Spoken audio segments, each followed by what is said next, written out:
Hi, my name is Chris Robell. I'm a Bay Area native. I've lived here most of my life, and I live in Redwood City, and I'm a homeowner. And by background, I'm a finance guy, so I worked at Hewlett-Packard for 23 years in a variety of finance roles, mostly leading corporate development for the PC and the printer business. And I was the chief financial officer for Palm. And so I'm pretty good with numbers, being a finance guy, and fiscally responsible. And I'm also pretty good at identifying fiscally irresponsible activities, which is what we're talking about today with two bond measures. So a month or two ago, I received these two flyers in the mail, as most everybody did in the area. This one is the Redwood City School District, a summer update with a cute kid and some information inside. At the very end, you kind of finally realize it's a bond measure request. And the Sequoia Union High School District, similarly, preparing for the future. So these are honestly filled with misleading and, in some cases, dishonest information in an attempt to trick the voters into voting yes on yet another massive tax increase that's going to have very little to do with truly helping students. So why am I here? I'm not running for anything. I have no political ambitions. I'm a citizen just like you and wanting to make sure that our money is well spent. And this is a massive tax increase. So the goal is to stop these bond measures. And the way I will do that is hopefully I'll have you join me in voting no on these two bond measures in the November 8th ballot, and also help convince you to talk to your neighbors and family and friends to do the same. So what exactly are these about? Bonds are taxes that increase your property taxes for decades, 30 plus years. And they increase the rate that you pay taxes. So the measure S bond, okay, this one, that's the Redwood City School District, is $298 million for Redwood City School District. That's the kindergarten through 8th grade, which applies to Redwood City, except for Redwood Shores residents. They have their different district. And then this one, the Sequoia Union High School District, that applies to Redwood City, parts of Belmont, San Carlos, Menlo Park, and East Palo Alto. And together, if these bonds pass, specifically, what does this mean to you? It means $38 for additional tax per year for every $100,000 of assessed value. So if your home is assessed at $1 million, you're going to pay an extra $380 every year for 30 to 40 years. And if your house is worth is assessed at $2 million, then it's $720 per year. So it's $100 for it's $38 for every 100,000 of value. So maybe some of us are okay paying tens of thousands of dollars in extra taxes, but if the money's well spent. But in this case, the money is not well spent. And why is that? Bond money can only be used for buildings. It cannot be used for teacher salaries or academic programs, things that are more closely tied with improved student outcomes.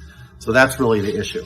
And if you look at some of the trends that we're seeing, student performance in both of these districts is not, more than half of the students are not meeting the already low California state standards.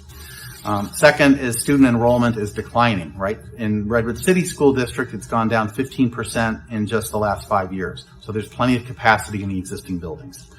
And retaining teachers is a serious concern as well, as reported by the Redwood City Pulse a couple of weeks ago. 16% of the teachers left the district in Redwood City just in the last year, to the point where they had to shut down 6th grade at Roosevelt School and close it down and send students to other schools.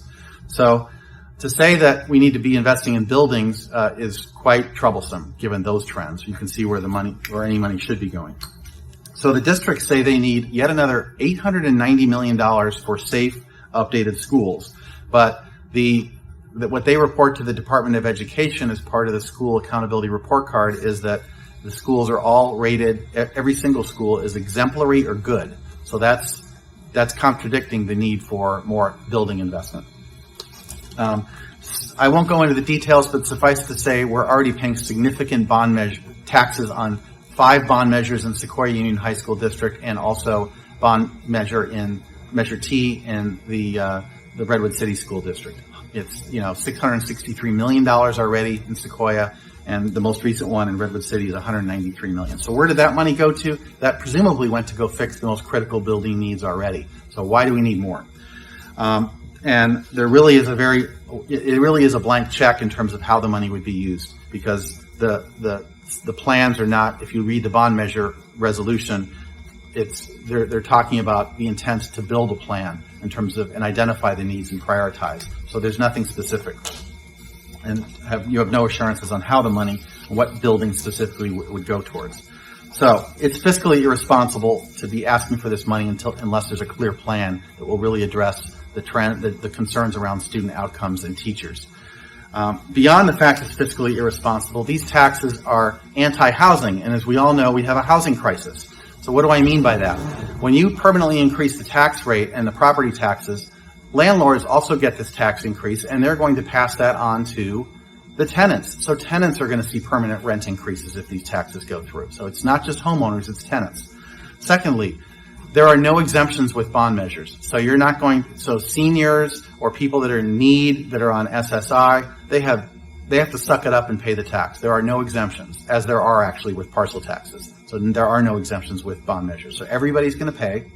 And then the last and perhaps most troubling is that prospective homeowners will have an even harder time securing housing for themselves, because this raises the cost to people. If somebody wants to, let's say one of these teachers that we would like to have live in our district wants to buy a condo, the bar has been raised already, and it's already been raised by high interest rates, right, for a mortgage, and now it's going to be even higher with significantly higher property taxes. And they will pay disproportionately more than people that bought years ago because of Prop 13. So these bonds, and they're very expensive. I said they're $890 million, but they're in reality going to cost taxpayers way more than that. The bond measure resolutions themselves estimate that the cost to taxpayers is $1.7 billion with a B, and it's actually going to be even higher than that, because we all know what has happened with interest rates in the last few weeks and months. And so that was an estimate from a while ago. So working families are struggling to pay for basic things like put gas in the tank and food on the table. The last thing we need is an ill-conceived tax that's directed in the wrong places. So please, this is a call to action. I'm going to ask, number one, by all means, please join me in voting no on measures S and W. Number two, please ask your friends and family to do the same. Talk to as many people as you can about this. Think about posting on Nextdoor or a Facebook group or any other social media outlet that you have access to let everybody know about this. We need the network effect. It can't be just one person. Lastly, if you would like flyers, there is a flyer here that I have. I can get that to you. You can email me at Chris, CHRIS_Robell, ROB as in boy, ELL @yahoo.com. I can get you some flyers if that's useful. And then lastly, there is a meeting this Tuesday, September 27th, from 7 to 8 p.m. If you, or perhaps you could invite some friends or family to join so we can have an interactive discussion about this and talk about it and really catalyze the action here. This will take place, again, 7 to 8 p.m. this Tuesday, September 27th, at the Veterans Memorial Building, and that address is 1455 Madison Avenue, 1455 Madison Avenue. So please oppose these massive misplaced tax burdens on working families and let's help the community by voting no on measures S and W. Thank you.